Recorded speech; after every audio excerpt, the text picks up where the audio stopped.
Hello students, इस video में हम रेस अराउंड कंडीशन डिस्कस कर रहे हैं जो कि जे के फ्लिप फ्लॉप में ऑकर होती है व्हेन जे एंड के बोथ इनपुट्स आर 1। इसमें अगर हम जो क्लॉक पल्स यूज कर रहे हैं वो लेवल ट्रिगर्ड है, तो दैट मीन्स या तो हम पॉजिटिव लेवल ट्रिगर्ड ले लें या फिर निगेटिव लेवल ट्रिगर्ड। हम एज ट्रिगर्ड जो क्लॉक पल्स है उसकी जगह अगर लेवल ट्रिगर्ड लेते हैं तो एक प्रॉब्लम आ जाती है। क्यों आती है? बिकॉज जो क्लॉक पल्स है उसका टाइम पीरियड बहुत हाई होता है, that is TW is very much greater than processing time of this flip flop. तो अगर इसका फ्लिप फ्लॉप का processing time suppose 10 to 12 nanosecond है और हमने 10 मेगाहर्ट्ज की क्लॉक अप्लाई कर रखी है, तो अगर f 10 मेगाहर्ट्ज है तो उसका टाइम पीरियड जो होगा वो हमारा अराउंड 100 नैनोसेकेंड्स होगा। तो ये जो टाइम पीरियड है this is very much greater than this 12 nanoseconds. तो ये इतने से टाइम में प्रोसेस होके टॉगल कर जाता है नीचे, फिर ये प्रोसेस होने लगता है और फिर प्रोसेस होने लगता है। इस तरीके से इसकी प्रोसेसिंग कंटिन्यू चलती रहती है क्योंकि इसको कंटिन्यू पॉजिटिव लेवल मिलता ही जाता है। तो इस तरीके की सिचुएशन में हमें जो टॉगलिंग इफेक्ट है, जो रेस अराउंड कंडीशन है, वो हमें दिखाई देती है। तो हम देखते हैं कैसे ये काम करता है। तो यहाँ पे J1 है, K भी 1 है। यहाँ पे हम फीडबैक देते हैं आउटपुट से, तो इधर आता है आउटपुट QN और यहाँ पे आउटपुट फीडबैक आता है QN बार। अब हमें इसकी कोई भी एक स्टेट लेके चलना पड़ेगा। तो जिस समय ये स्विच ऑफ था उस समय सपोज ये 0 स्टेट पे था और ये 1 स्टेट पे था, तो यहाँ पे हमारा आ जाएगा 0 और यहाँ पे आ जाएगा 1, ठीक है, एज अ इनपुट। तो QN बार हमारा क्या हो गया 1, ठीक।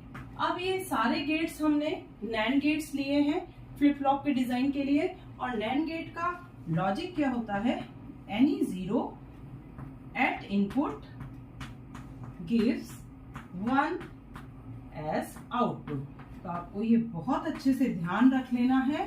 अगर आप नैंड गेट यूज करके फ्लिप फ्लॉप डिजाइन कर रहे हैं तो 0 को ये इमीडिएट रिस्पॉन्ड करता है। तो यहाँ पे 0 कहाँ आया हमें देखना है, तो यहाँ पे आया।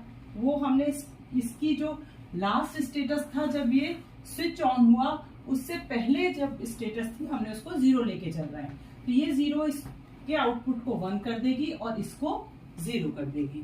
फिर अब हम फिर 0 वाले को ही फिर से इंटरटेन करेंगे, उसको ही हमारा ये आउटपुट देगा और ये इमीडिएट आउटपुट दे देगा इस 0 का 1 और ये आउटपुट हो जाएगा 0। तो देखिए QN पहले 0 था जब हमारा स्विच ऑफ था। अब हमारी जो नेक्स्ट स्टेज है वो कहलाएगी QN+1, वो हो गई 1।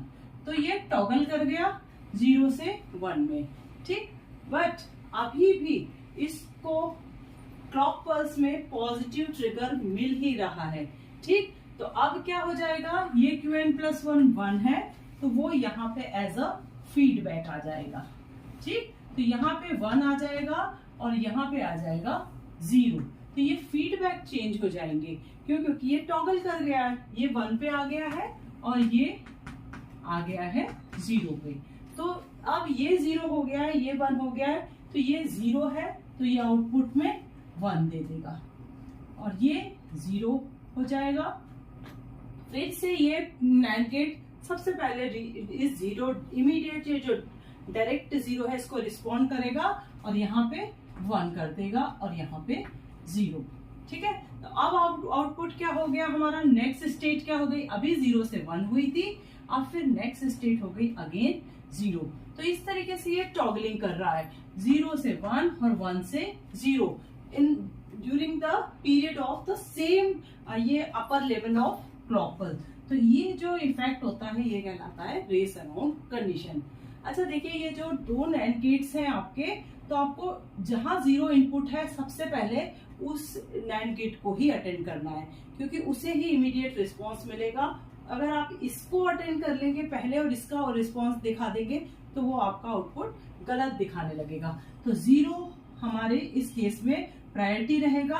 तो इस तरीके से हम देख रहे हैं कि क्लॉक पल्स के ड्यूरेशन में हमें कंटिन्यू टॉगलिंग मिल रही है और हमें एक अनसर्टेनिटी भी मिल रही है कि हमारा आउटपुट प्लस है या फिर माइनस, और इसकी ड्यूरेशन क्या होती है, that is equals to TP.